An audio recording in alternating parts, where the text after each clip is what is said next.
avec vous, j'ai confiance.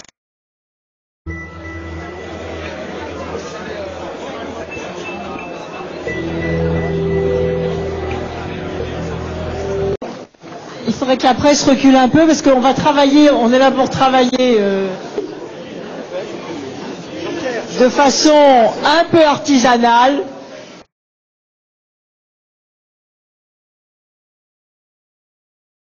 Mais c'est ce qui fait le charme de ce que vous faites actuellement déjà sur les territoires, des 350 comités, des personnes ressources aussi qui sont là, puisqu'il y a maintenant 250 personnes ressources avec des expertises variées qui sont là, et puis du comité d'animation politique, c'est-à-dire des premiers secrétaires fédéraux du Parti socialiste, des élus socialistes, députés et sénateurs, présidents de région, conseillers généraux, maires, qui ont rejoint ce mouvement.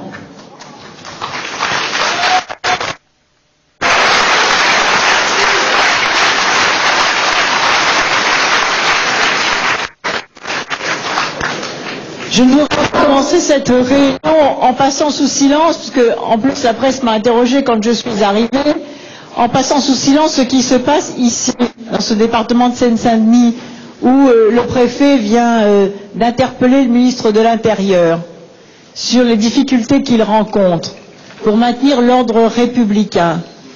Et je voudrais redire ici à quel point il est urgent de rétablir dans la République française un ordre juste, c'est-à-dire des règles qui s'appliquent à tous, des services publics qui fonctionnent. Et lorsque l'on voit les dégâts que cause la suppression de la police de sécurité et la police de proximité, quand on voit les dégâts que cause la diminution des moyens dans le fonctionnement de la justice, puisqu'aujourd'hui il faut savoir qu'il y a certains tribunaux, certains juges des enfants qui attendent jusqu'à 1 an pour voir appliquer les décisions qu'ils prennent, faute de moyens, sans parler de l'attente, faute de moyens aussi dans le fonctionnement de la justice, sur les dossiers qui attendent. Alors quand on voit un préfet de la République tirer la sonnette d'alarme, interpeller courageusement le ministre de l'Intérieur pour que le service public de la police, de la justice fonctionne correctement, pour lui demander aussi d'affecter dans les endroits les plus difficiles les policiers expérimentés. Moi je crois que ce sont dans les équipes mixtes que les choses fonctionnent bien, comme à l'école, où souvent dans les écoles les plus en difficulté on envoie les enseignants les plus inexpérimentés. Je pense que c'est l'alliance entre des jeunes qui ont un regard neuf sur les problèmes qui se posent et des fonctionnaires aguerris et expérimentés pour faire des équipes mixtes qui constituent des équipes efficaces pour régler les problèmes. Et donc, cette question-là, si je l'aborde comme ça en premier devant vous, c'est parce que nous sommes rassemblés ici et que je voudrais vous dire un certain nombre de choses. Parce que voici un certain nombre de mois que je m'exprime. J'ai fait plus d'une trentaine de réunions dans les différentes fédérations du Parti socialiste. Nous avons fait des réunions avec les comités Désir d'avenir. Je vois des visages connus rencontrés au hasard des rencontres à travers toute la France. Et ce que je voudrais vous dire ici, c'est que nous lançons, c'est le coup d'envoi aujourd'hui de l'organisation sur tout le territoire des débats participatifs. C'est aujourd'hui qu'il faut les lancer.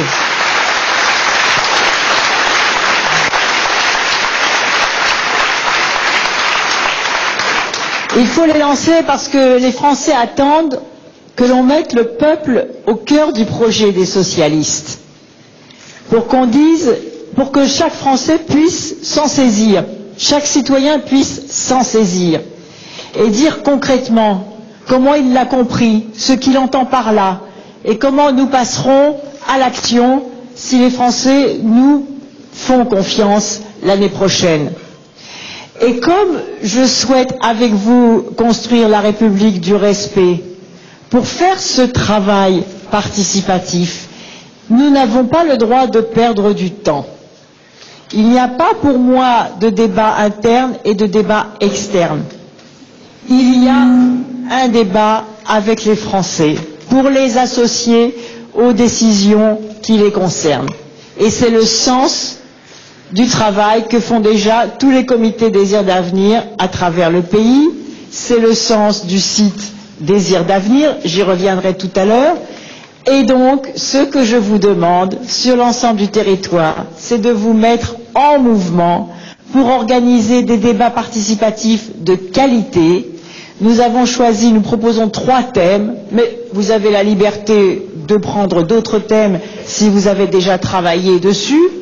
Le premier thème, c'est comment améliorer dans le pays la qualité du dialogue social et donner envie aux salariés d'adhérer aux organisations syndicales pour que ce dialogue social puisse constituer un facteur d'efficacité économique dans le pays, dans notre pays.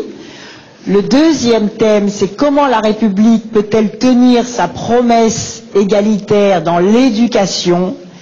Et le troisième thème, c'est la préparation en France et en Europe de l'après-pétrole et de l'excellence environnementale. Voilà les débats que vous devez lancer. Je vous le demande.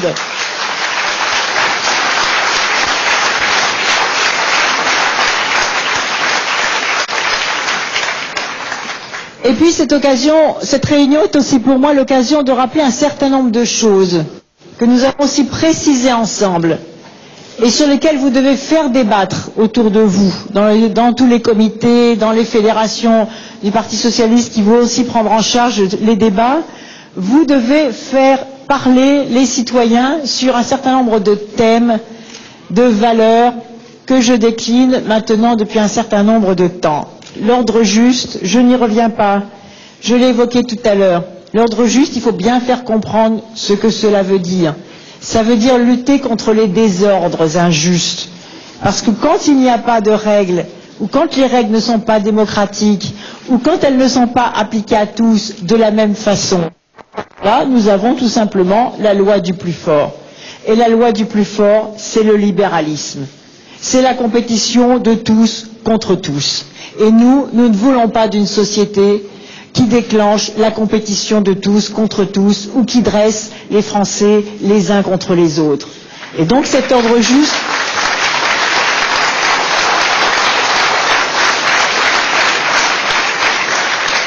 Cet ordre juste, on peut l'illustrer dans bien des domaines. L'ordre social juste, l'ordre économique juste. L'ordre économique juste, qu'est-ce que c'est? C'est un ordre économique dans lequel il y a la sécurité du travail. Parce que s'il n'y a pas la sécurité dans le travail et dans le revenu, à ce moment-là, on ne peut pas demander aux salariés d'accepter une certaine agilité des entreprises